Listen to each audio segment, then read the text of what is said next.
ሰላም ዝኸበርኩምን ዝኸበርክንን ተኸታተልትና እዚ ሕርያኹም ሕርያ ፖስት እዩ ንሎሚ ሓደ ዕዱም ጋሻ ሒዘልኩም ቀሪበ ኣለኹ ዕዱም ጋሻና ላዕለዋይ መሪሕነት ሳልሳይ ወያነ ትግራይ ኣቶ ካሕሳይ ሃይሉ እዩ ኣቶ ካሕሳይ ሃይሉ እንኳዕ ብሰላም መጻኻ ንሌላ ዝኣክል ገለ ክትብለና ንሰማዕትና يغنيلي تسفش أنا ون حريا بوست ون عخان تصفى علم عدمت للدورهم لي مسجد ክብረቲ ሃበልና ያው ኣብዚ ሕጂ እዋን ከምቲ ዝፍለጥ ማለት እዩ ትግራይ ደመና ኩናትን ጽላሊዋ ኣሎ ያው ኣብ ትግራይ ኣጋጢሙ ዘሎ ኩነታት ኩላትና ንሪኦ ዘለና እዩ ምናልባት ነዚ ካብ ደገ ዝህሉ ድፍኢት ዶ ይኸውን ወይ ካብ ውሽጢ ዝብገስ ይኸውን እዚ ሓደጋ ኩናትን ጽላሊ ዘሎ በዚ ኩንበት ማለት እዩ سعبين وانتاي كخون يخيل نابي كم رح يخيل بزبل كنجمر كم مأتوي يغني لي دقيمة ريا بوست أمون أسفالم برقص ز خنات حد جمرة هوني صنيحيو بواندو تناي خلتشن عصر ثلاث سناي سنتاناي سنة خنات جميرو كتاب هذا يقرميون هينوري أيقوني بستفعل بناي حماق بروباغندا يكون ضغط عليه يفتناي هو دك سرعات أميلنا ندحري تقيدنا تاريخ ياو نوعيو دي كنقول أين خالي زيروت من نشوت قدام أوريت وش تعود أيو تحكي مثلني خليت يوم أم دايكوتومي أو خلتيهم يوم خلتيهم نمرأي أكل جن حدا بهر بقندو نايدك تقلع عنت زكالع وشتو ناي سرعات نزات ناي بهراو سمرت بهراو حدنت and መንግስትነቱን ያው መንግስትነቱ ተቃለሉ ብዙሓት ፓኬጃት ኣሎ እዚኦም ከይሃነፀ ክተርፍ ዘለዎም ብሄር ናይ ደገ ተቃላዕነት እዩ ሶቲ ብቆንዲ እዚ ናይ ቀረባ እዋን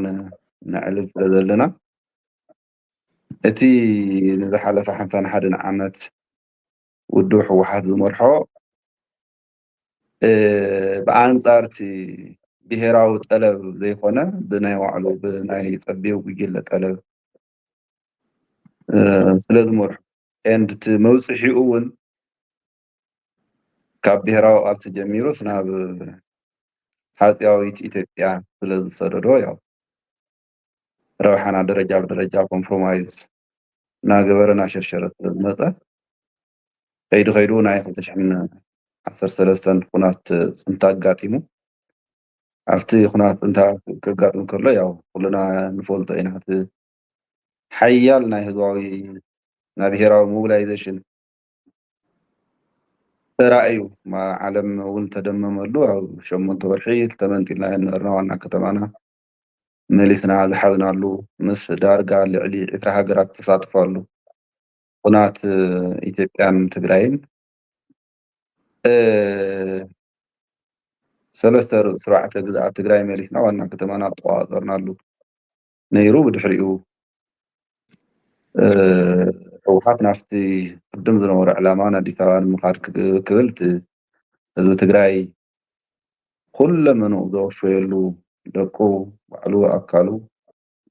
ቀልቡ ገንዘቡ ንዋቱ ዘወፈየሉ ብፍላይ እቲ ብደምን ዓፅሙን ዝሃነፆ ሓይልታት ምክልኻል ትግራይ TDF ነዚ እውን ሓንሽሹ ናብ ትግራይ መፅኡ ያው ውዕል ፕሪቶርያ መሰረታዊ ዝበሃሉ ናይ ትግራይ ረብሓታት ሓንሽሹ ብሕገ መንግስቲ ዝፍለጥ ምዕራብን ደቡብን ትግራይ መካዕቲ እዮም ኢሎም ፈሪሙ ብምምፅኡ ያው ኣብ ትግራይ ናይ ኩለ መዳይ ውርደት ናይ ኢኮኖሚያዊ ማሕበራዊ ባህላዊ ኣካላዊ ዕንወት ተፈጢሩ ኣዴታት ተዋሪደን ኣዋልድ ኣዴታት ንዕሊ 100,000 ሓፂሩ ትግራይ ሪኣቶ ዘይትፈልጥ ናይ እኩብ ጆኖሳይድ ኮሙሌቲቭ ጆኖሳይድ ክብል ከለኹ በብደረጅኡ ኣብ ዝተፈላለዩ ሃገራት ዝተኻየዱ ጆኖሳይዳት ዝተፈላለዩ መልክዕ ኣለዎም። ኣብነት ኣብ በዓል ቺሊ፣ ኣብ በዓል ኢንዶኔዥያ፣ ኣብ በዓል ኢራቅ ዳሕራይ እውን ናይ ቀረባ ናይ ሩዋንዳን ናይ ኮንጎን ዝተኻየዱ ጆኖሳይድ ናይ ጥንታ ዓውደ ውግኣት እዞም ኩሎም ተደሚሮም እዮም ኣብ ትግራይ ተቢሎም በብእዋኑ እዞም ሓንቲ ዝገለፅክዎም ዓይነታት ጆኖሳይድ ብኣንፃር እቲ በብእዋኑ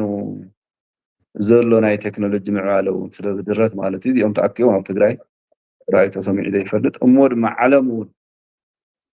ብልቢ ዘያቐለወሉ ኣጋጢሙ ያው ሕዚ ኣብ ብሄራዊ ብተና ስለ ዝበፃሕና ሓይልና ስለ ዝተመናመነ ኢኮኖሚና ስለ ዝደቐቐ እዮም እቶም ናይ ደገ ሓይልታት ከጥፍኡና ዳግም ዝመፁ ዘለዉ ንመለለይ እዞም ሓይልታት ያው ብቐንዱ መንግስቲ ኢትዮጵያ እዩ ይፍለጥ እዩ ያው ታሪካዊ እዩ ምስ ሓደ ወዲ ወይ ምስ ክልተ ሰለስተ ወዲ ዝብል ኣይኮነ ትግራይ ከም ብሄር ከሰኩን ዓልዩ ዝተለዓለ ብግልፂ ብዝተፈላለዩ ሚድያታት ሚኒስትራት እውን ዘረቡ ስለዝኾነ ኤንድ ኣብ ዙርያና ዘለዎ ብሰሜን ይኹን ብደቡብ ናይ ውሽጢ ስንፍና ናሪኦም እዮም መቢሉ እሞ እቲ ሕዚ ፃላልዩ ዘሎ ኩናት ደመና ኩናት መቐፀልታ ናይዚ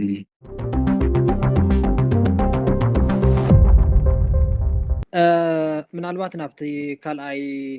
ሕቶይ ክሰግር እሞ ከምቲ ኩላትና ዝተዓዝብናዮ ኣብ ዝሓለፈ መዓልቲ ብሓላፊ ርክብ ህዝቢ ውድብኩም ውድብ ሳልሳይ ወያነ ትግራይ ኣይተ ብርሃነ ፅባሃ ዝተዋሃበ መግለፂ ነይሩ። እቲ መግለፂ ብዝተፈላለየ ኣንግል ተራእዩ ኣካታዕ ክሳብ ምዃኑ እውን ዝኸደሉ ኩነታት ከም ዝነበረ ኩላትና ተዓዚብናዮ ኢና ማለት እዩ። ካብቶም ዘካትዑ ነጥብታት ሓደ ሰራዊት ኤርትራ ናብ ትግራይ ስለ ምእታው ኣፃሪና ዝረኸብናዮ ሓበሬታ ወይ መረዳእታ የለን ኢሉ ነዚ ዝምልከት እንድሕር ደኣ ሃልዩ እውን እቲ ንትግራይ ዝመርሕ ዘሎ ግዚያዊ ምምሕዳር ዕላዊ መብርሂ ክህበሉ ኢና ንፅበ ዝብል ቀሪቡ ነይሩ ማለት እዩ። ኣቀዲሙ ምናልባት ካብ ብዙሓት እውን ዝተለዓለ ኣብ ማሕበራዊ ሚድያ እውን ከምቲ ዝተዓዘብካዮ ኣቀዲሙ ሰራዊት ኤርትራ ዝሓዞ መሬት ኣይነበረን ዶ? ንኣብነት ካብ ዲያቦ ጀሚርካ ዲያቦ፣ ዓዲ ፀፀር፣ ሰንበል፣ ባድመ ብጉሎ ምኻዳ እውን ከባቢታት ዛላንበሳ፣ ኢሮብ ካልኦትን ምጥቃስ ይከኣል እዩ። ስለምንታይ እዞም ከባቢታት እዚኦም ወሪሩ ይኮነ እንድዩ ሰራዊት ኤርትራ ሒዝዎም ዘሎ? ካብቶም ከባቢታት ስጋብ ሎሚ ከይወፅእ ከሎ ሰራዊት ኤርትራ ስለምውፅኡ ስለምንታይ ክሳብ መግለፂ ዝኣክል ስለምእታው ኣይፈልጥን ክብል ሓደ ክሳብ ሓደ ውድብ ዝኣክል ዝብል ኣካታዕ ኮይኑ ስለ ዝነበረ ነዚ ወይ ካብ ዓውዲ ወፃኢ እዩ ትርጉም ተዋሂብዎ ምናልባት ትኽበሃል ዝተደለየ ካሊእ ድዩ ነይሩ ኮይኑ ወይ ኣተወን ማለት ድዩ ቀዲሙ ዝሓዞ መሬት ካብቲ ቀዲሙ ዝሓዞ መሬት ኣይወስኸን ምባል ደሊኹም ዲኹም? ምናልባት ነዚኣ መብረሂ ካሕዝሽ። ታንኪዩ ኣነ እውን ብጣዕሚ ደስ ዝብለኒ እዛ ሕቶ እዚ ከብርህ ስለዝሓተትካኒ እቲ ጉዳይ እንታይ እዩ ማንትለ ናበይ መሸንበብ ናበይ ዝብልዎ ምስሊ ኣሎ ክልዲ ኣብቲ ማሕበራዊ ሚድያ ከምቲ ዝተዓዘብናዮ ክልተ ኣካላት ይካትዕሉ ነይሮም። እቶም ሓደ ኮነ ኢሎም እቲ ሳወት ዝሃቦ መግለፂ ብዝግባእ ተረዲኦም ግን ውሱን ናይ ቴክኒካል ዝመስል ኢረር ተጠቂሞም ኣብ ልዕሊኡ ረብሓኦም ካፒታላይዝ ክገብሩ ዝኸድዎ ኣሎ። እቲ ካልእ ማስ ድማ ትሕቶን ዓውዱን ብዘይምርድኡ ዝተፈጠረ ክስታይ ይመስለኒ። ሳልሳይ ወያነ ትግራይ ክሳብ ሕዚ ኣብ ትንተና ኣብ ስትራቴጂካዊ ትንተና ተጋጊዩ ይፍልጥን። ብዙሕ ግዜ ሰብ ጉራ ገለ እዩ ዝመስሎ ገገሊኦም ዳሕራይ እቶም ንዓና ዝቃወሙ ዝኣመኑሉ ዝመስከሩሉ እውን እዩ። እትሕቶታ እዩ ልክዕ ከምዛ ሎሚ ደመና ኩናት ኣጋጢሙ ኣሎ እሞ እንታይ ርእይቶ ኣለካ ኢልካ ዝሓተትካኒ ኣብቲ መንጎ ሕወሓትን ፌደራል መንግስትን ኣጋጢሙ ዘሎ ምፍጣጥ ሰራዊት ኤርትራ ናብ ትግራይ ኣትዩ ክሕግዝ ንሕወሓት ክሕግዝ ኣትዩ ኣሎ እሞ እንታይ ርእይቶ ኣለኩም እያ እታ ሕቶ ናይ መጀመርያ እዘን 52 ጣብያታት ሻዕብያ መሓዙ ልዕሊ ሳልሳይ ወያነ ዓው ኢሉ ተዛረበ የለን ብሰነድ ደጊፉ ዝተቃለሰ እውን የለን ኦንሊ ሳልሳይ ወያነ ትግራይ ንክልቲኦም መንግስታት መንግስቲ ኤርትራን መንግስቲ ኢትዮጵያን ብስሞም ጆኖሳይዳል ስርዓት እዮም ምስ ማንም ምውጋን የድሊ ምውጋን ዘድሊ እኳ ተኮይኑ ነቲ ትግራይ ተፈፀመ በደል ዕላዊ ኣፍልጦ አሊያንስ ማለት እዩ ኤንጌጅመንት ዘድሊ ተኮይኑ እዞም መንግስታት መንግስቲ ኤርትራ ወር መንግስቲ ኢትዮጵያ ኣብ ትግራይ ዝተፈፀመ በደል ዕላዊ ኣፍልጦ እንቱ ጥራሕ እዩ ኣሊያንስ ክፍጠር ዝኽእል ኢሉ ተማወቱ ሳልሳይ ወያነ ትግራይ ኣብቲ ናይ ትማሊ ብፃይ ብርሃነ ዝሃቦ መግለፂ እውን እንድሕር ሰሚዕካ ኮይንካ እዚ ክሳብ ሳምረ ማጨው ፊናርዋ ወዘተ ወዘተ ዝተፈላለዩ ከባቢታት ትግራይ ኣትዩ ዝበሃል ዘሎ ስፔሲፊክሊ እዩ ትሕቶ እንታይ ርእይቶ ኣለኩም ዝብል እዩ ከም ውልቀ ንሰምዕ ኢና ንሰምዖ እዩ ከም ውድብ ግን ኣድሬስ ክትገብሮ ትኽእል ኣለካ ማለት እዩ ሓደ ናይቲ ምስ ናይ ደብረፅዮን ጉጅለ ዘሎ ዕጡቕ ሓይሊ ሞለየ ወይም እንታይ ኢኻ ሚሊተሪ ተኸዲኑ ዝኣተወ ሓደ ትግርኛ ተዛራቢ ብዝምልከቶ ኣካል እንድሕር ኣፍልጦ ዘይተውሃቦ ሳልሳይ ወያነ ትግራይ ማንዴት የብሉን እያ እዛ መእሰሪታ እዚታት ናይ ምፅራይ ምክንያቱ ሳልሳይ ወያነ ትግራይ ፖለቲካዊ ውድብ እዩ መንግስቲ ኣይኮነን እዚ ዕላዊ ክገብር ዝኽእል ግዝያዊ ምምሕዳር ትግራይ እዩ ግዝያዊ ምምሕዳር ትግራይ ዕላዊ ዘይገበረሉ ንሕና ዝኸድናዮ ዘረጋገፅናዮ ነገር የለይ ማለት እቲ ዕላዊ ክገብር ዝኽእል ኣካል ኣይገበረን ማለት እዩ ትርጉሙ እምበር እቲ መጀመርያ እቲ ዓይጋ ዓሊተና ክሳዕ ሰወያ ኣብ ዛላንበሳ ከባቢ ዓዲ ገናዕ በዚ እትበልካዮ ዓዲ ፀፀር ባድመ ወዘተ ዋላ ገርሆትርናይ ከባቢ በለስ ወዘተ በጠቅላላ 52 ጣብያታት ሒዙ ምህላው እናጠራዕናሉ ፀኒሕና ኢና ግን እቲ ሕቶ ምዚ ኣይራኸበን እዋናዊ እዩ ነይሩ እቲ ሕቶ ነቲ እዋናዊ ሕቶ ድማ እዋናዊ መልቲ እዩ ተዋሂቡ እዚ ገሊኡ ንረውሕኡ ከውዕሎ ፈስታይ እቲ ፕሮፓጋንዳ ዘንበልበሎ እዩ ገሊኡ ድማ ብየዋህነት እቲ ሕቶ ናይቲ ሕቶ ዓውዲ ከይተረድአ ናይቲ መልሲ እውን ከይተረድአ ተንበልበለ እዩና በዚ እዩ ምናልባት ግልፂ ተኮይነ ምናልባት ይደጋገማ ስለ ዝነበራ ያው ንስኻው ትዕዘብ ነይርካ ዓብይ ዓዲ ኣትዮም ኣለው ሳምራ ኣትዮም ኣለው ብራያ ገፅ ሸራሮ እውን ከም ዝተረኣዮም ተባሂሉ ገሊኦም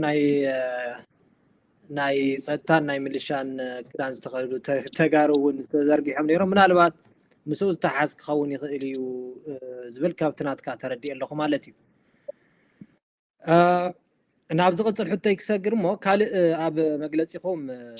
ንትግራይ ብግዳማውያን ሓይልታት ዝምወል ኩናት ሓድሕድ ኣየድልያን ዝብል ኣሎ ኣብ ትግራይ ካልእ ዘቤታዊ ደፋእ ኩናት የለን ድዩ ምናልባት ሕዚ ነቲ ኩናት ሕድሕድ ኢልኩም ገሊፅኩምዎ ዘለኹም ብግዳማውያን ጥራሕ ድዩ ዝድፋእ ዘሎ ዋላስ ካልእ ደፋኢ ኩነታት ዘቤታዊ የለን ንምባል የደልየ ምናልባት ሕቶካ ተረዲእካ ተኮይነ ትግራይሲ ካልእ ደፋኢ ኩነታት የለን ውሽጣዊ ጉዳያታ ካልእ ዝደፍእ ኩነታት የለን ናብቲ ኩናት ሕድሕድ ምናልባት ናይ ባዕልና ድኽመት ድዩ ናይ ልሂቃን ድዩ ናይቲ ገዛኢ ውድብ ድዩ ናይቲ መንግስቲ ሒዙ ዘሎ ድዩ ግዜያዊ ምሕዳር ድዩ ገለሲ ንዕኡሲ ከም ድኹዑ ኮይኑ ኣየገልገለን ዶ ናይ ባዕልና ድኽመት ዝወለዶ ይኮነን ዶ ናብ ግዳም ኩሉ ጣጣ ንግዳም ዝሃበ ዓይነት ኮይኑ ስለ ዝተሰማዓኒ ምናልባት ናይ ባዕልና ጉዳይ ዝፈጠሮ ኣይኮነን ዶ ነቲ ኩናት ሕድሕድ ምክንያት ይኸውን የለን ዶ ንምባል እዩ ጽቡቕ ብኽልተ ነገር ንርአዮ ኣነ እንዳም ተዘስፍሖ እዩ ጽቡቕ ትሕቶ ሓደ ብቕንዕና ካብ ብሔራዊ ውግንና መሬትና ተገዊጡ ግዝኣታዊ ሓድነትና ኮምፕሮማይዝ ኮይኑ እንድሕር ፌደራል መንግስቲ ኣብይና ኢደ እግርና ዓፃፂፍና ኮፍ ደንበል ወር ተፈናቐልትና ኣብ መዕቆቢ ስደተኛታት እናሞቱ እናበልዑ ዶ ይኽዱ ሶ ብሓይሊ ክንዋጋእ ደ ይግባእ ዝበለሉ ብኻልእ ድማ እቲ ኩናት ሕድሕድ ዝፈጠሮ እቲ ናይ ሕወሓት ምክፍፋል which is ብናይ ሪሶርስን ናይ ሓፍቲ ቅርምትን ዝተፈጠረ ምክፍፋል ሓደ ዕጡቕ ናብ መንግስቲ ኢትዮጵያ ሓደ ዕጡቕ ድማ ኣብዚ ተሪፉ ያው ሕዚ ምስ መንግስቲ ኤርትራ ብሓሜት ደረጃ ንሰምዖ ኣለና ንኩናት ሕድሕድ ምቅላዕና ጥራሕ ዘይኮነ ሓደ መዓልቲ ሙሉእ ዝወሰደ ናይ ደቂ ብሔረ ትግራይ ኩናት ሕድሕድ ሓደ መዓልቲ ሙሉእ ክብል ከለኹስ ናይ ሓደ ኩናት ዝወሰዶ ረንጅ ማለት 12 ሰዓት ኣከባቢ 2-3 ግዜ ኣብ ደቡባዊ ዞባ ኣብ ተኻየደ ይፍለጥ እዩ እዚ ምንጩ ውሽጣዊ ድኽመትና እዩ ዓንቶ እውን ክገልፆ ፈቲነ እየ ናይ ሕወሓት ስሱዕ ባህሪ ዝፈጠሮ ናይ ሕወሓት ጉጅላዊ ምጥልላፍ ዝፈጠሮ ኩናት ሕድሕድ እዩ ግን ድማ ብጣዕሚ ክነዓቕ ዘይብሉ ክልቲኦም ሓይልታት ኣልያንስ ፈጢሮም ዘለው ክልተ ሓይልታት እቶም ቅድሚ 3-4 ዓመት ኣብ ልዕሊ ህዝቢ ትግራይ ጆኖሳይድ ዝፈፀሙ ስርዓታት ኢትዮጵያን ኤርትራን እዮም ሶ እዚኦም መዊሎምዎ እቲ ሓደ ምስቲ ሓደ ተዋጊኡ እንተተሸናኒፎም እትፍጠር ትግራይ ኣጠፋኢት እያ እዩሃም ብሄረት ናትና ርዲት ስለዚ ንሕና ሃም ውድብታ ኢና ዘለና ግዝኣታዊ ሓድነትና ክንምልስ ኦር ብሰሜን ይኹን ብደቡብ ዝመፁ ፀላእትና ክንምክት ብሔራዊ ጉባኤ ኩሉ ወዲ ብሔረ ትግራይ ኩሉ ትግራዋይ ዝሳተፈሉ ቅቡል መንግስቲ ቅቡል ብሔራዊ መንግስቲ ንመስርት ኢና ንብል ዘለና ስለዚ እቲ ናይ ውሽጢ ደፋእ የለዎ ዶ የብሉን ዝብል ኦብቪየስ ፍሉጥ እዩ ምንጩ እሱ እዩ እቲ ናይ ውሽጣዊ ድኽመትና እዩ እቲ ዋና እቶም መጋድልቲ ግን እቶም ናይ ደገ ሓይልታት ኣለው ኩሉ ነገር ሎጂስቲክስ ኣጥዋር ፕሮፓጋንዳ ኣቢሎም እሶም ዝፈፀሙልና መስካሕክሕ ጆኖሳይድ ክሳብ ንርስዕ ገለ ክፋል ሕወሓት ምስ መንግስቲ ኢትዮጵያ ያው ኣበስ ቀደስ ይብሎ ወይም ቅዱስ ይብሎ ገለ ክፋል ሕወሓት ድማ ምስ ሻዕብያ እዚ ንትግራይ ከይዱ ከጥፋኣ እዩ መሊኡ ከጥፋኣ እዩ ከክስማዕ እዩ ሶ ናብ ብሔራዊ ጉባኤ ክንመፅእ ይግባእ ኢና ንብል ዘለና ምናልባት ብዚ እየ ዝሪኦ ኣብዚ ዶ የተበለተሉ እዩ ክመልስ ይኽእል ያ ግርም ምናልባት እቲ ብወገን መንግስቲ ኢትዮጵያ ዘለውን ሓደ ክፋል ናይ ሕወሓት እዩ ዝብል ገይፅካ ኣለካ ምናልባት ከምኡ ንምባል ደልዩ ኢኻ ትኸውን እቲ ወታደራዊ መሪሕነት እውን ሓቢሩ ኣሎ እትካው ቃልሲ ዘካይድ ሓይል ኣሎ በዚ እውን ካልእ እቲ ንመንግስትነት ተቆፃፂሩ ዘሎ ሕወሓት ኣሎ ምስኡ እውን ካልእ እቲ ልዕሊ ኮር ዝበሃል ውዳብ ሰራዊት ዝሓዘ ኣሎ ማለት እዩ። ምናልባት ክልቲኦም ሲ ተኸፋፊሎም እምበር ሓደ ዓይነት እዮም ብዝብል ዲኻ ገሊፅካዮ ዋላ ምናልባት እዚኣ ግልፂ ክትገብረለ ይደልየ።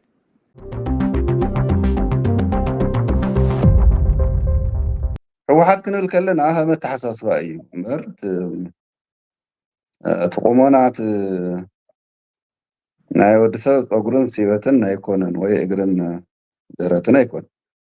ኣተሓሳስባ ናይ ሕወሓት ኣተሓሳስባ ዝቕበል ብሙሉኡ ሕወሓት እዩ ወር ሕወሓታዊ እዩ። ንዓና ከም ኣተሓሳስባ ኢና ንቃለሶ፣ ከም ውልቀ ንቃለሶ የለን። ከም ኣተሓሳስባ ኢና ንቃለሶ። ካብ ፍጠር ንትግራይ ከም መቃለሲ ግራውንድ ወይም ከም መሰጋገሪ ሶም ታክቲካል ዝብልዎ እምበር ንብሔራዊ ረብሓ ትግራይ ኣይንቃለስን ኢሎም ብተደጋጋሚ ባዕሎም ነጊሮምና እዮም። ናይ ዝተሓሳስባ ተሸከምቲ ብሙሉኦም ሕወሓታውያን ኢልና ኢና ንኣምን። ለይቲ ኣሎን እዞም ትማሊ ዝተኸፋፈሉ ናይ ጌታቸው ዝመርሖን ደብረፅዮን ዝመርሖን ቅድም ኢሎም ኣብ 9ን 77 ዝወፁ በዓል ፃድቃን ጆቤን በዓል ኣረጋዊ በርሀን ጊደይ ዘርኣፅዮንን ናይ ሓሳብ ኣፈላላይ የብሎም። ኣፈላላዮም ኣብ ናይ ረብሓ ኣብ ናይ ውልቃዊ ጉጅላዊ ረብሓ እዩ። እቶም ኣዲስ ኣበባ ዘለዉ መቐለ ዘለዉ ኩሎም ሕወሓታዊ እዮም። ኩሎም ድማ ኣንፃር ረብሓ ትግራይ ተሰሊፎም ዝቃለሱ እዮም። ናብ 4 ኪሎ ንምእታው ዝግበር ቃልሲ እዩ እዚ። ኪኖት ናይ 4 ኪሎ ክኸዱ ከሳኽዕዎ ዝደልዩ ውልቃዊ ወይ ጉጅላዊ ረብሓ ግን ኣብ መንጎ መንእሰይ ትግራይ ናብ ክልተ ከፊሎም ኣብ ታሪክ ትግራይ ተረኣዩ ዘይፈልጥ ብዘመናዊ መሳርሒ ቁናት ኣብ ከባቢ ደቡባዊ ዞባ ወጀራት ከባቢ ጨርጨር ከባቢ ኣብ ውሱናት ናይ ደቡባዊ ዞባን ናይ ዓፋርን ሓያል ውግኣት ተኻይዶም እንፈትዎም ደቅና እንፈትዎም ኣሕዋትና መናእሰይ ከቢድ መሪር መስዋእቲ ስንክልና ከፊሎም እዚ ሓቂ እዩ። እዚኦም ብሙሉኦም ብናይ ሕወሓት ኣተሓሳስባ ዝመፀ እዩ። ዋላ ደኣ ኣብ ክልተ ከተማ ምስ ክልተ ጆኖሳይዳል መንግስታት ይሰለፉ እምበር እቲ ኣተሓሳስባ ብቐንዱ ሕወሓታዊ ኣተሓሳስባ እዩ። ሕወሓታዊ ኣተሓሳስባ ድማ ፍፁም ፀረ ረብሓ ብሔረ ትግራይ ምዃኑ ንተፈላለዩ ምሁራት ኣገለፅዎ ዝመፁ እዩ። ሳልሳይ ወያነ ትግራይ እውን ብተደጋጋሚ ብትክክል መሚዩ ኣንተርቲሩ ድፋይን ዝገበሮ ጉዳይ ኢሉ ማለት እዩ። ናብ ዝቕፅል ሕቶይ ክሰግር ካብተን ናይ ሳልሳይ ወያነ መግለፂ ሓደ መንግስቲ ፌደራል ንትግራይ ኣብ ዕንክሊል ክትቅፅል ኣብ ምድቃቕን ተመዛበልቲ ከይምለሱ ኣብ ምስራሕ ነጠናኺሩ ይቕፅል ከም ዘሎ ከሲስክምዎ ብስሩ እውን ግዝኣታዊ ሓድነትን ምምላስ ተመዛበልትን ምስ ዝኾነ ፖለቲካዊ ውዳበ ዘተሓዝ የብሉን ኢልኩም እዚ እንታይ ማለት እዩ? ብኣንፃሩ ከምቲ ኩላትና ንፈልጦ ማለት እዩ መንግስቲ ፌደራል ተመዛበልቲ ተጋሩ ከይምለሱ ሕወሓት ከም ፖለቲካዊ መትሓጃ ይጥቀመሎም ስለ ዘሎ እዩ ይብል እሞ ምዚ ክሳነ ይኽእል ዶ? ምናልባት ናትኩም ናይ ውድብኩም ሓሳብ እንታይ ንምባል ወይ እንታይ ንምግላፅ ደሊኹም ኢኹም? ፈለማት ናይ ኢትዮጵያ መንግስቲ ማንዴት ከም ፌደራል መንግስቲ ኢን ኤኒ ኬዝ ናይ ትግራይ ድሕንነት ናይ ህዝቢ ትግራይ ድሕንነት ናይ ህዝቢ ትግራይ ግዝኣታዊ ሓድነት ኣብ ማእከል ኢትዮጵያ ናይ ምሕላው ናይ ምክልኻል ልምዓት ክረክብ ናይ ምርካብ ግልጋሎት መንግስታዊ ግልጋሎት ክረክብ ናይ ምርካብ ግቡእ ነይርዎ። ምክንያቱ ካብቲ ናይ ፌደራላዊ መንግስቲ ላዕላውነት ኮንትሪቢዩት ዝገበሩ ሓደ ክልል ትግራይ እዩ ካብቶም 11 ሓደ ከባቢ ክልላትን ምምሕዳር ከተማታት። ብኣንፃሩ መንግስቲ ኢትዮጵያ ኣብ ታሪክ ዓለም ተርእዩ ዘይፈልጥ መንግስታት ዓዲሙ ብናትና ሓበሬታ ናብ 20 ሃገራት ዝተሳተፍሉ ቀጥታ ይኹን ተዘዋዋሪ ኣስተዋፅኦ ዝገበርሉ ኩናት ገይሩ ልዕሊ 1 ሚልዮን ህዝብና ክፀንት ገይሩ ልዕሊ 100,000 ኣዴታትና ኣሕዋትና ክዋረዳ ገይሩ ብቢልዮናት ዝቁፀር ናይ ትግራይ ሃፍቲ ክበርስ ተፈጥሮ ሃፍትና ክበርስ ማሕበራዊ መስተጋብርና ክዛባዕ ፋሕፋሕ ክንብል ክንበታተን መንእሰይና ተስፋ ክቆርፅ ስደት ከማዕዱ እዚ ኩሉ ናይ መንግስቲ ኢትዮጵያ ተግባር እዩ ቀፂሉ እዞም ክልተ ሓይልታት መንግስቲ ኢትዮጵያን ትግራይ ሃምቢሄርን ዓናዊ ኩናት ምስ ኣካየዱ ሕወሓትን መንግስቲ ፌደራልን ኣብ ፕሪቶርያ ውዕሉ ምስ ተኣሰረ ብመንፅር ሕገ መንግስቲ ኢትዮጵያ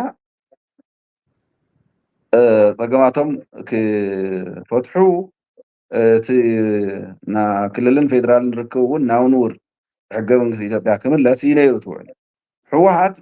ንስልጣኑ ክብል ናይ ባዕሉ ዝገብሮም ክስታያት ኣሎ ውድብ ከይዲ ሓነት ተፈናቀልቲ ኣይምለሱ ውድብ ምስ ፀጥታ ምስ ማሕበራ ከይኣተወት ገለ ዝብሎ ነገራት እኒኦ እሱ ከምሎ ዘሎ ኮይኑ ጉዳይ ምምላስ ተፈናቀልትን ግዝኣታዊ ሓድነት ትግራይ ግን ብቐንዱ ናይ ፌደራል መንግስቲ እዩ ምክንያቱ ምዕራብን ደቡብን ትግራይ ብኣንፃር ሕገ መንግስቲ ኢትዮጵያ ምንም ዘከራክር ዘካትዕ ነገር የብሉን ናብ ትግራይ ክምለስ ዘለዎ ማለት እዩ ኣብ ፕሪቶርያ ተፈረመ እውን ርክብ ክልቲኦም ኣካላት ብመንፅር ሕገ መንግስቲ ኢትዮጵያ ክፈትሑ እዩ ነይሩ ማለት እዩ ኮይኑ ግን ካብ መፈለጥታ ከፅንት ዝመፀ ኣካል ብቐሊሉ እቲ ናይ ግዝኣታዊ ሓድነት ትግራይ ክመልስ ፈቃደኛ ኣይነበረይ ብቐንዱ እቲ ማንዴት ናብ ፌደራል መንግስቲ እዩ ሕወሓት ግበርተ ኢልና ይውን ሕዚ ዓቕሚ የብሉን እዚ ዘግብር ዓቕሚ የብሉን ሶ መንግስቲ ፌደራል ትግራይን ህዝባን ንነዊሕ ዓመት ኣውጅሆ ሒዙ ክቕመጥ ብስደት ብሞት ቁጥሩ ክመናመን ናብ ትርጉም ዘይብሉ ኢንሲግኒፊካንት ዝኾነ ወይ ናብ ሓደ ክልተ ዞባ ክትተርፍ ይሰርሕ ምህላው ግልፂ እዩ እዚ ብዝተፈላለየ መንገዲ ንማሕበረሰብ ዓለም ናፅሓፍና እየ ዝመፃና እዩ ሕዚ እውን እቲ ዕድል ብቐንዱ ኣብ መንግስቲ ፌደራል እዩ ዘሎ ምናልባት መንግስቲ ፌደራል ኣብዚታት ቅንዕና ተዝህልዎ ነይሩ እሞ ግዝኣታዊ ሓድነት ትግራይ ብኣግባቡ ናብ ትግራይ ተመሊሱ ተፈናቀልቲ እንተዝምለሱ ደለይቲ ለውጢ ከም ብፍላይ ብሄራውያን ውድባት ንሕወሓት ንምቅላስ እውን መቐለለና ነይሩ ማለት እዩ ሶ ብቐንዱ እቲ ናይ ፌደራል መንግስቲ እቲ ዓንቃፊ እዚ ክብል ከለኹ ግን ሕወሓት እውን ንጉጅላዊ ጥቕሙ ክብል መሸቀጢ ነቲ ናይ ተፈናቀልትን ናይ ምምላስ ግዝኣታዊ ሓድነትን መሸቀጢ ከም ዝገበሮ ይፍለጥ እዩ ኮይኑ ግን ሕወሓት ድሌት ተዝህልዎ ነይሩ ምዕራብ ትግራይ ገና መቐለ ክኣቱ ተሎ ሰነ 21 ካብ ደብረ ብርሃን ምኻድ ምዕራብ ትግራይ ነፃ ከውፅኦ ነይሩ ግን ጉዳዩ 4 ኪሎ ስለ ዝነበረ እሱ እቲ ደላይ ነፃነት እቲ ብሄርተኛ ሃገር ከይብል ምዕራብ ትግራይ ብሕደር ኣፅኒሑ ያው ከዚ ንማሕበራዊ ተሓላለኸ መነባብሮ ተቃሊዑሉ ህዝብና ናይ ክልቲኦም ኣካላት ብዝህ ዝገለፅክዎ ዕንድፍቲ ክጠቃለል ይኽእል ኢለ ከጠቃሎ ይኽእል እዩ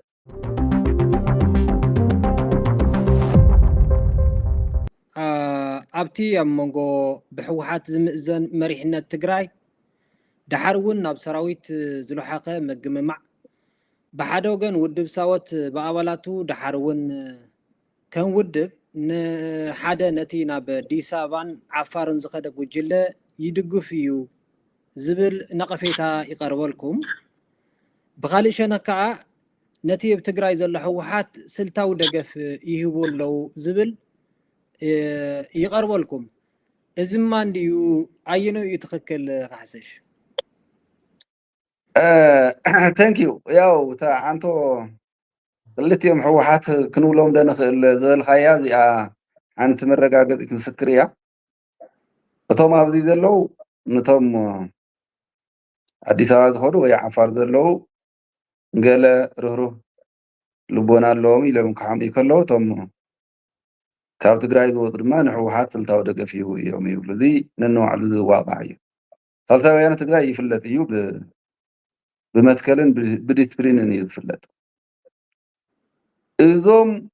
መጀመርያ ቅድሚ ሕወሓት ቅድሚ ምክፍፋሉ ትግራይ ተስታውስ ኢኻ 2014 ናብ መሰጋገር መንግስቲ መፅያ ኩሎም ሓይልታት ትግራይ ዝተሳተፍሉ ቅቡል መንግስቲ እንተዘይመስሪታ እቲ ህዝቢ ትግራይ ብደምን ዓፅምን ዝመስረቶ ቲዲኤፍ በቲኖም ህዝቢ ትግራይ ንፀላእቲ ኢድ እግሩ ኣሲሮም ክህብዎ እዮም ኢሉ ናይ 2014 ሓምለ መግለፂ ኢና ዳሕራይ እውን ደረጃ ብደረጃ ኣብቲ ድሕሪ ፕሪቶርያ እውን ቅቡል መንግስቲ ክምስረት ዝኸድናዮ ርሕቀት ዝኸፈልናዮ ዋጋ ያው ይፍለጥ እዩ ክፈናቀሉ ከለዉ ክፈላለዩ ከለዉ ክልቲኦም ነናባዕሎም ብፍላይ ኮረን ልዕሊ ኮረን ዝወሰንዎ እውን እዚ እኒኦ ንትግራይ ክብትና እዩ ኢልና ያው ብሰነደ ደጊፍና ሞጊትና ኢና እቲ ኮረን ልዕሊ ኮረን ዝኸድዎ ብደርጋዊ ኣዋጅ ዝመሰልናዮ እዩ ሕዚ እቶም ኮረን ልዕሊ ኮረን ውሳነ መሓላሊፎም ንሂወቶም ሰጊኦም ካብ ትግራይ ዝወፁ ከም ተጋሩ ሂወቶም ከድሕኑ ስለ ዘለዎም መሰሎም ተደፊኦም ስለ ዝኾነ ኣይትኽክል ኮረን ልዕሊ ኮረን ዝወሰኖ እቲ ብሓይሊ ማህተም ምምንጣል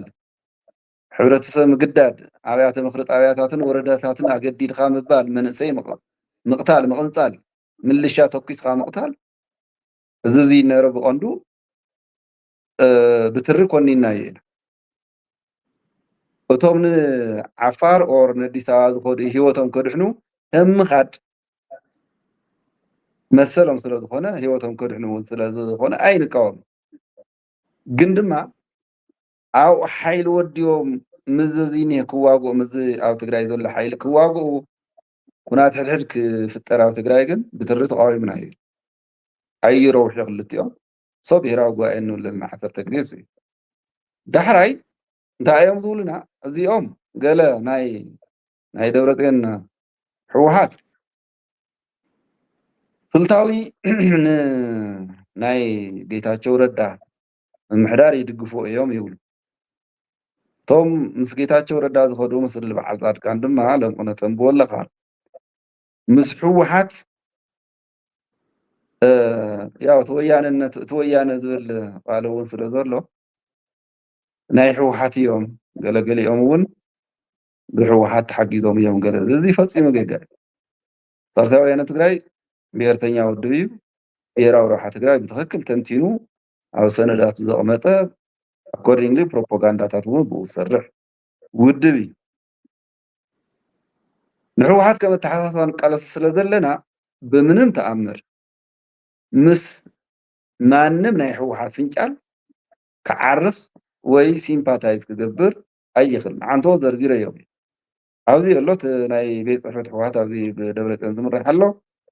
ኣብ ኣዲስ ኣበባ እውን ስምረት ዝብል ብጌታቸው ዝምራሕ ኣሎ ካብኡ ውዳበ ዘይብሎም ካብ ናይ ነፃድቃን ናይ ጆቤ እውን ኣሎ ናይ ንግዲ ዝረኣፅዮን እውን ኣሎ ዚኣር ዋን ኤንድ ዘ ሴም ዞም ኣርባዕተ እቲ ሚሊተሪ እውን ሓውሲ ማለት ኮረን ልዕሊ ኮረን ንስሙ እዩ ወታደራዊ እምበር ጠቕላላ ነፍሱ ብምሉእ ሕወሓት እዩ ሕወሓት ስለ ዝኾነ እዩ ናይ ሕወሓት መገልገሊ እየ ናይ ሕወሓት ሰራዊት እየ ኢሉ ነቲ ዘይሕጋዊ ጉባኤ ዘካየደ ውግንና ብዕሊ ማለት ኣብ ዓለም ተራእዩ ይፈልጥ ሓደ ናይ ወታደራዊ እኩብ ንሓደ ፖለቲካዊ ውድብ እየ ዝድግፍ ኢሉ ብውሳነ ብኢድ ብልጫ ዘበለ ምናልባት ኣብ ታሪክ ዓለም ኣብ ትግራይ ከይኮነ ይተርፍን ኢልካ ኣየንበኺ ማለት عينت ترى تسمع يفلت لمنتاي እዞም ሰባት እዚኦም ወታደራት ይኾኑ ማለት እዩ ያው ናይ ሕወሓት እዮም ናይ ሕወሓት ቫይረስ ተሸከምቲ እዮም ማለት ሰዎት መተሓሳስባ ንኩሎም ኢና ንብል ንኩሎም ኢና ንቃለስ ወጊና ንብሎ የለን ሃው ሙልቀ ግን ኤኒ ትግራዋይ ኣብ ዝኾነ ይኹን መሰሉ ክሕደግ የውሊ መሰሉ ክገሃስ የውሊ ፅኑዕ ዕዋምና እዩ ኣብዚ ይኹን ኣብ አዲስ አበባ ግርም ምናልባት ኣብኡ ከለኻ ተወዳድባ ያው ስምረት ከም ውድብ ኣሎ ምንቅስቃስ ደለይቲ ለውጢ ዝብል ብበዓል ጀነራል ጻድቃንን ካልኦትን ዘለዎ ብፍላይ ካልኦት ውድባት እውን ዘካተተ ዓይነት ውዳበ እውን ኣሎ ማለት እዩ ነዚ ጠቕሊልና ሕወሓት ዲና ንብሎ ዘለና ማለት ምናልባት ናይ ሕወሓት ፈንጫል እዮም ብዝብል ዓፋር ይኹን አዲስ አበባ ዘለው ስለ ዝገለጽካለይ ምናልባት ከም ውድብ እውን ከም ምንቅስቃስ እውን እዘን ክልተ ውዳበታት ኣለዋ ከም ሰራዊት እውን እቲ ምንቅስቃስ ዘሎ ክሳብ ክልተ ደቂ ሓንቲ ብሄር ክሳብ ኩናት ምኽፋት እውን ዝበፅሕሉ ኩነታት ከም ዝነበረ ብዝሓለፈ ሰሙናት ኩላትና ተዓዚብና ኢና ኦኬ ሓደ ሓደ ግዜ ሰሚዕካ ተኾይንካ ተስፍሽ ኣብዚ ናይ ቀረባ ታሪክ ሕወሓትን ኢሃፓን ሕወሓትን ኢድን ሕወሓትን ደርግን መሪር ዝበሃል ናይ 17 ዓመታት ቃልሲ ሓደ ንምጥፋእ ተቢሉ እዩ ወደኣዝ ብዕላማ ግን ተሪእናዮም ሓንቲ ኢትዮጵያ ንምምስራት እዩ ነይሩ ደርግ እውን ኢትዮጵያ ንምፅናዕ እዩ ያው ሕወሓት እውን ኢትዮጵያ ንምፅናዕ እዩ ነይሩ ይሄደን ወሎ ገለወሎ እንድሕረ ተሓሳስቦም ሓደ ተኮይኑ እንታይ ደኣ ዘባእሶም ነይሩ እንተኢልካ ያው ናይ ሪሶርስ ናይ ስልጣን እዩ እቶ ሓደ እዮም ነይሩ ሕወሓት ደርጊ እዩ ነይሩ ወር ሕወሓት ኢሃፓ እዩ ነይሩ ወይ ኢሃፓ ሕወሓት እዩ ነይሩ ማለት እዩ ትርጉሙ ኣብዚ ናይ ሕዚ ምንም ዘሻም ነገር የብሉ ጻድቃን ማእኸለይኩም እቲ ሕወሓት ዝነበረ እዩ በተሓሳስባ ዋና እንዳውም ባዮሎጂካል ሕወሓት እየ ኢሉ ዝኣምን ሰብ እዩ ባዮሎጂካል በቃ ዋና ተፈጥራዊ እንበዓል ወድን ቤተይ ገለ ትወስድ ትኽእል እያ እዚኦም ፍሉጥ ነገር እዩ እቲ ብጣዕሚ ዝገርም ያው ለምቆኖ እውን ንዕዘቦ ኣለና ናይ ናፅነት ካባ ተሸኪሞም ኣብ ናይ ኢትዮጵያ ናይ ፌደራሊዝም ተሰኽቲቶም ኣብቲ ደለይት ለውጢ ምስ ብልፅግና ኮይኖም ወደኽደኽ ዝብሉ ተሸፊኖም ንርኢ ኣለና ሓቂ ንምዝራብ እዚ ዓብዪ ክዝረአ ይኽእል መሕዘኒ እዩ እዚኦም ናይ ነፃነት እንተን ተቐቢሎም ኢትዮጵያ ክትድሕን እንድሕር ቃለስ ኮይኖም ያው ዘይኣር ምስ ሕወሓት ሓደ እዮም ምንም ፈላላይ የብሎም ኣብቲ ናይ ሕወሓት ዕላማ እውን እዮም ክስታይ ዝቅበሉ ኣለዉ ማለት እዩ ምናልባት ሕወሓት ነፃነት ፕሮግራሙ ቀይሩ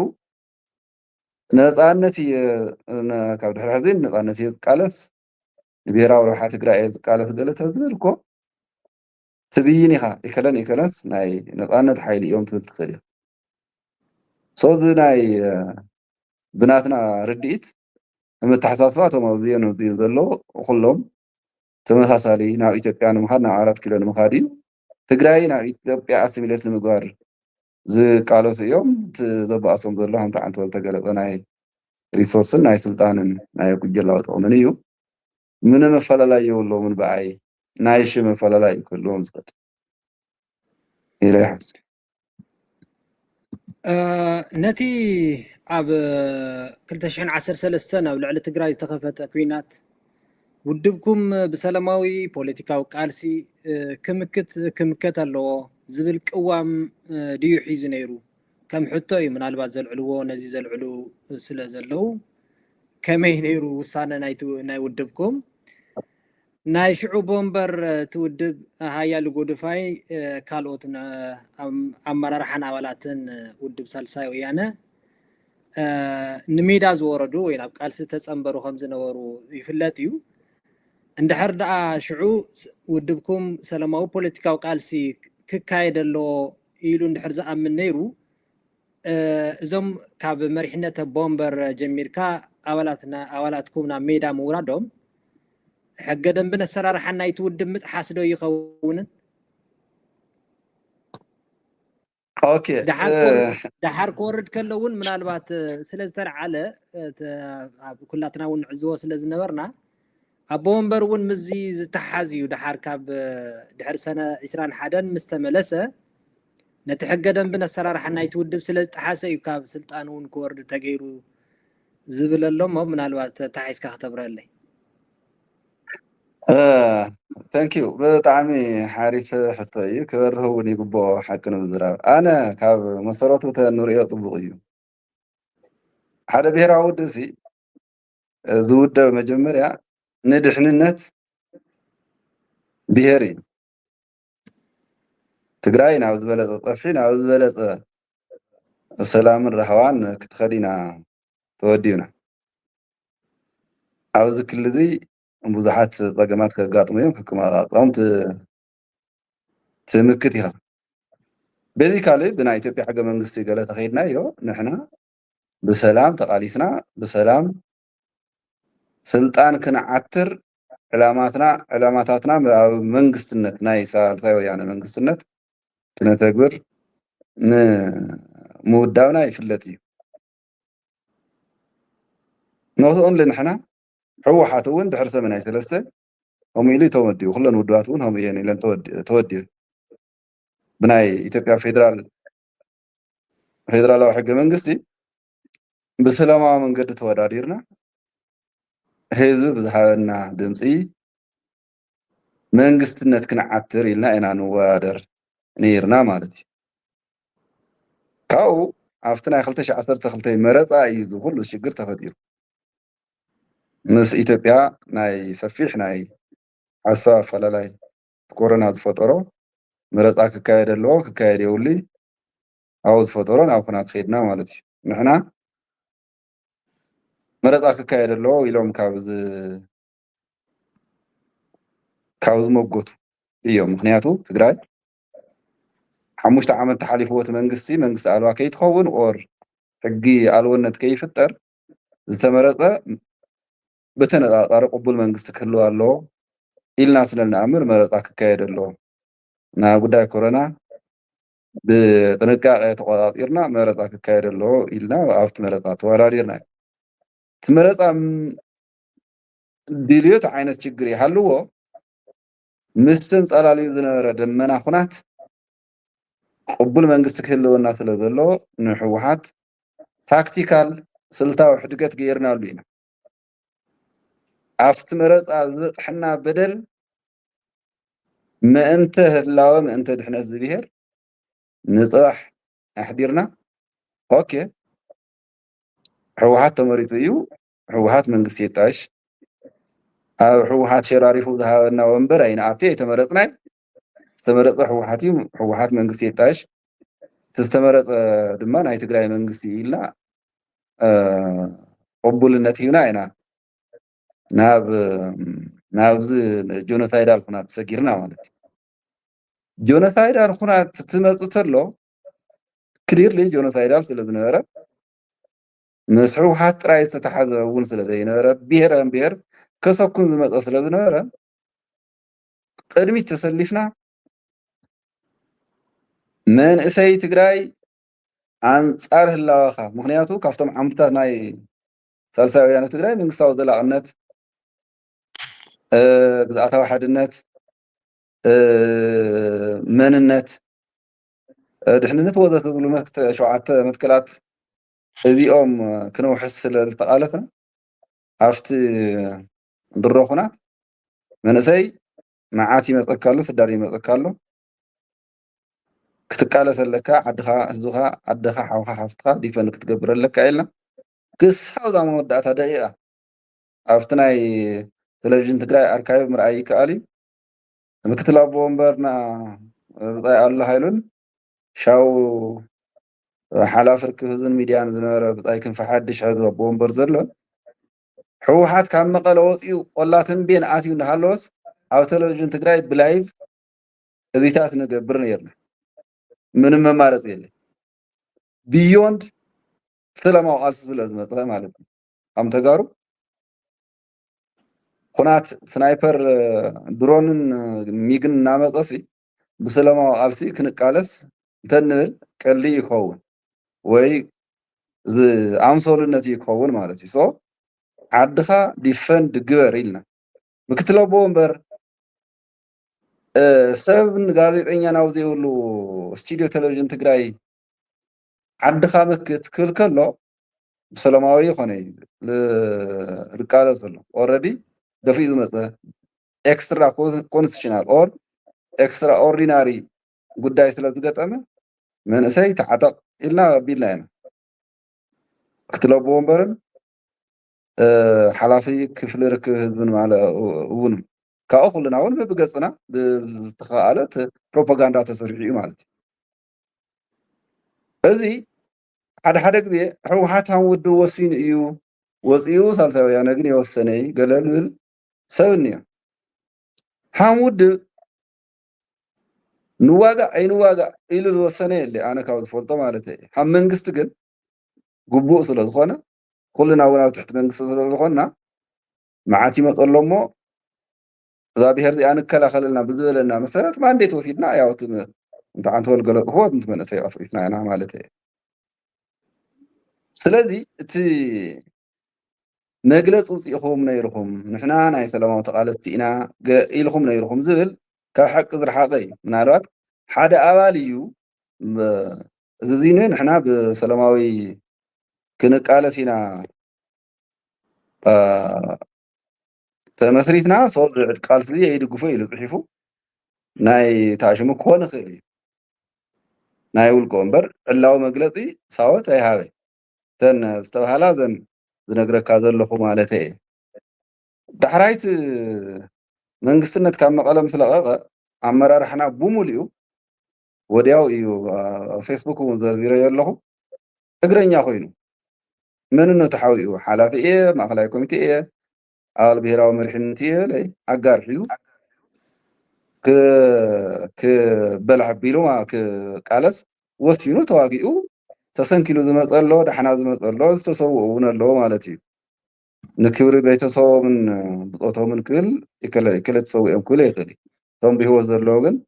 ከምቲ ዝልዕልካዮ ከም ብፃይ ሓያሉ እዩ ብፃይ ሓያሉ እውን ከም ሓደ ትግራዋይ ተሰሊፉ ከም ሓደ ትግራዋይ ጥራሕ ይኮነ ኣቦ እምበር እውን ማለት እዩ እቲ ዘጋጠመ ኤክስትራ ኮንስቲቱሽናል ስለ ዝኾነ ተገዲድና ዝኣተናዩ እዩ ናይ ሕጊ ጥሕሰት የብሉን ብሄር ክነድሕና ተወዲብና ብሄር ከጥፋእ ኣብ ዝመፀ ምስላፍና ልክዕን ትኽክልን እዩ ካብኡ ኣብቲ ዳሕራይ ጉባኤ ማለት መንግስቲ ፌደራል ንሕና ዓጢቕና ብምውጋእና ስለዘይ ደስ ስለዘይበሎ ዘካየድናዮ ጉባኤ ትኽክልን ኢሉ ዝደገምናዮ ጉባኤ እዚ ህዝቢ ዝለዓል ዘሎ ሓበሬታ ወይ መፀለምታ ወይ ሓሜት ልክዕ ይኮነ እቲ ጉባኤ ብጣዕሚ ሰላማዊ ኣሳታፊ ምክባር ተመልኦ እዩ ነይሩ ሻው ካብቶም ንዝሓለፈ 4-5 ዓመት መሪሕና ኢና እሞ ክነዕርፍ ኢና ዝበሉ ቁጥሪ ሓደ ብፃይ ሓያሉ እዩ ነይሩ ንሓበሬታኻ ኣብ ጉባኤ ትምረፅ ተሎ በዝሒ ድምፂ ዝረኸበ ብፃይ ሓያሉ እዩ ነይሩ ዳሕራይ ኣብ ብሄራዊ መሪሕነት እውን ዝበፅሐ ድምፂ ዝረኸበ ብፃይ ሓያሉ እዩ ነይሩ ኣብ ኩልቲኡ ብዓብላል ድምፂ ተመሪፁ ኖ በቃ ደኺምና ኢና ክነዕርፍ ኢና ቀፀልቲ ብፆት ምርሕዎ ኣብዚ ፖዚሽን ዘይነበርኩም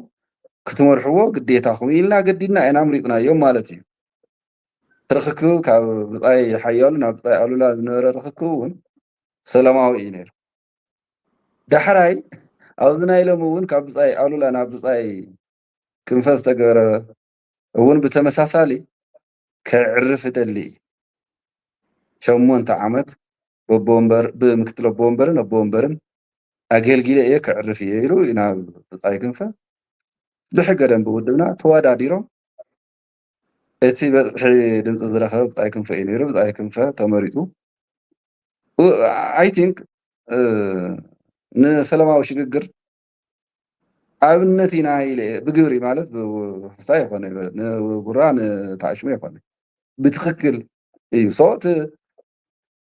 ብምቅራሱ እዩ ወሪዱ ገለ ዝብል ፈፂሙ ካብ ሓቂ ርሓቀ ኢልማለ ደልየ እየ ያው ብቀጥታ ክዛረብ ማሕበራዊ ሚድያ እውን ነብሎ ስለ ዝነበርና ከምዚ እዩ ነይሩ ተሓቅል ማለት እዩ።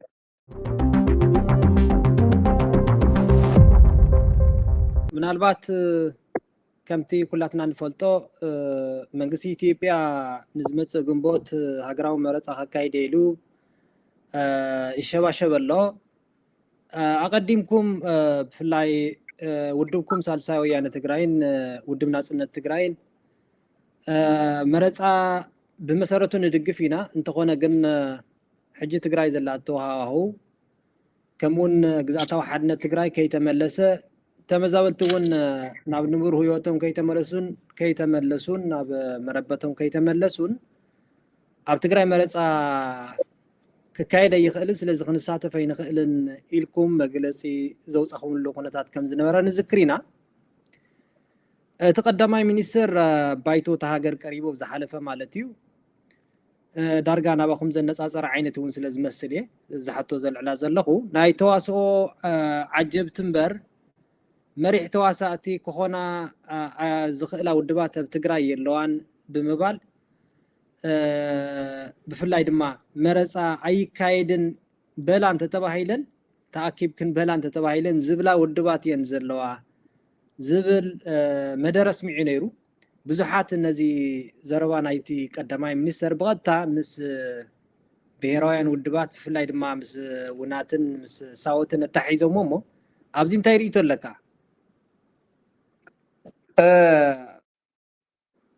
በርግፅ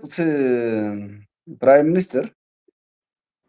ድሌቱ ክብል ክእል እዩ ያው ይፍለጥ እውን እዩ ዝደለዮ ከም ዝዛረብ ግን እቲ ሓቂ እቲ ሕብረተሰብ ክፈልጦ ግን እንታይ እዩ ሳዋት እንታይ እዩ ዝብል ዘሎ ምናልባት ውናት ባዕሎም ክገልፁ ይኽእሉ እዮም። መረፃ ኣይንሳተፍን ኣይበልናን። መረፃ ሓደ ናይ ዲሞክራሲ መስርሕ ምዃኑ ዘይከሓድ ሓቂ እዩ። ንሕና እውን ክንሰግሮ ዘይንኽእል መሰረታዊ መትከል እዩ። ኮይኑ ግን ኣብ ትግራይ መረፃ ክካየድ ተኮይኑ ኣኽኣላይ ኩነታት ወይ ኢነብሊንግ ኢንቫይሮንመንት ክሳብ ዘይተፈጠረ ውፅኢቱ ኩናት እዩ ዝኸውን። ኣኽኣላይ ኩነታት ይፈጠር እዩ። ሓደ ግዝኣታዊ ሓድነት ትግራይ ብመንፅር ሕገ መንግስቲ ኢትዮጵያ ናብ ትግራይ ይመለስ። ተፈናቀልቲ ን5-6 ዓመት ኣብ መጠልያ ደዳዝብን ቁርን ጥሜትን ኮይኖም ዘለው ምስ ሙሉእ ክብሮም ምስ መጣየሽኦም ምስ ናይ ዳግመ ህንፀት ስራሕቶም ምስ ካሕሶም ናብ መረበቶም ተመሊሶም ክመርፁ ዕድል ይመቻቸወሎም እዩ ዝብል። እዚ ከይተገበረት መረፃ ይካየድ ተባሂሉ ሓደ ብሓይልታት ኣምሓራ ዝተወሰደ ተጎቢጡ ዘሎ ግዝኣት ኣምሓራ ኣብ ኣምሓራ ክልል ኮይኑ እዩ ክካየድ ባዕልና ግዝኣታዊ ሓድነት ትግራይ ብፈቃድና ንክልል ኣምሓራ ንህብ ኣለና ማለት እዩ ትርጉሙ። ካልእ ኣብዚ ብትግራይ ዘሎ ናብ ልዕሊ 1 ሚልዮን ተፈናቃሊ ከባቢ 2 ሚልዮን እዩ ነይሩ ተመናሚኑ እዩ። ኣብ ዘለኻዮ ምረፅ ማለት ሓያል ብሄራዊ ክሕደት እዩ። ካብዚ ተላዒልና እንድሕር ኣኽኣላይ ኩነታት ከይተመረፀ ብሓይሊ መረፃ ኣካይዱ ተመፂኡ ኣብ መንጎ ፌደራልን ትግራይን ዳግም ናብ ናይ ኩናት ዕንክልል ከእትወና ይኽእል እዩ ኮንሴፕቱ ትውፅኢቱ እውን ንሱ እዩ እቲ ቀዳማይ ሚኒስትር ንዓና ዓጀብቲ እዮም ዝበለና ምናልባት መረፃ ሓደ ጉዳይ ክኾን ይኽእል እዩ ከም ናተይ ተሓሳስባ ግን ያው ቢዮንድ እዩ ንሕና ኣይንወስልቲ ነገራት መንግስታት ሰባት ብስሞም ኢና ንፅውዕ መንግስቲ ኢትዮጵያ ጆኖሳይዳል እዩ ኢልና ስለ ንፅውዕ ገታ ይኹን ብዝዘዋሪ ዝወፅሑና ሓበሬታታት ምፍርራሓት ወዘተ ኣለዉ መቐፀልታ ናቲ ንሕና ንብሎ ናባና ማዕቢልዎ ዘሎ ፅልኢትን እዩ ዓጀብቲ እዮም ናይ ሕወሓት ገለ ኢሉ ዝብል እሱ ጥራሕ ይኮነ ንቐፃሊ እውን ብኢንተንሽን ደረጃ ክገብሮ ዝደሊ ሓምሎ ኣሎ እውን የመላኺቱ ናይ ኢትዮጵያ ጠቅላይ ሚኒስትር ሶዚ ኣካልቲ ንገብሮ ዘለና ቃልሲ እዩ ክንዲ ድሌቱ መስዋእቲ እውን ከኽፍል ይኽእል እዩ ግን ውድብ ክምስርት ኣለካ ንመትከል ኢኻ እሞ ናይ ሓደ ፕራይም ሚኒስትር ብድዐ ወይ ጥዕና ዘይብሉ ፕሮፓጋንዳ ሰሚዕና ነቋርፆ ንገድፎ ቃልሲ ኣይህሉን ሕዚ እውን መረፃ ይካየድ ክንብል ከለና ንኢትዮጵያ ይኮነ ንባዕልና እዩ ኣብ ትግራይ መረፃ ተኻይዱ ቅቡል መንግስቲ ክህልዋ ክኽእል እኒኦ ብሄራዊ መንግስቲ ክህልዋ እኒኦ ትግራይ ብኣስቸኳይ ግዜ ኣዋጅ ጅሆ ተታሒዛ ክትነብር የብላይ መረፃ ተካይድ ትኽእል ኣለዋ ግን ኣየናይ ትግራይ ኢና ንብል ዘለና ምናልባት ዳሕራይ ታሪካዊ ግዝኣታት ትግራይ እናሓቶ እንኳ እንተሃለዎ ፎር ዘ ታይም ቢንግ ንግዚኡ በቲ ናይ ኢትዮጵያ ሕገ መንግስቲ ዝተቐመጠ ግዝኣት ትግራይ ስለ ዘይሻምዩ እውን ናብ ምምሕዳር ትግራይ ተመሊሶም ህዝቢ ትግራይ ኣብ መረበቱ ኮይኑ መረፃ ዘካይደሉ ዕድል ይመቻቸዎ ኢና ንብል ዘለና እዚ ከይኮነ ተሪፉ ብሓላፍነት ዝጎደሎ ኣምቲ ሓደ ጀነራላት ሕወሓት እውን ዝብልዎ ኣብ ዘለዎ ኮይኑ ይመርፅ ወይ ዘይከኣለ ይፅናሕ ዝብል ግን ብሄራዊ ክሕደት እዩ ለምሳሌ ጀነራል ሳሞራ ኣብ ዓለም ዝግበር እዩ ኢሉ ምዕራብ ትግራይ ወልቃይት ሑመራ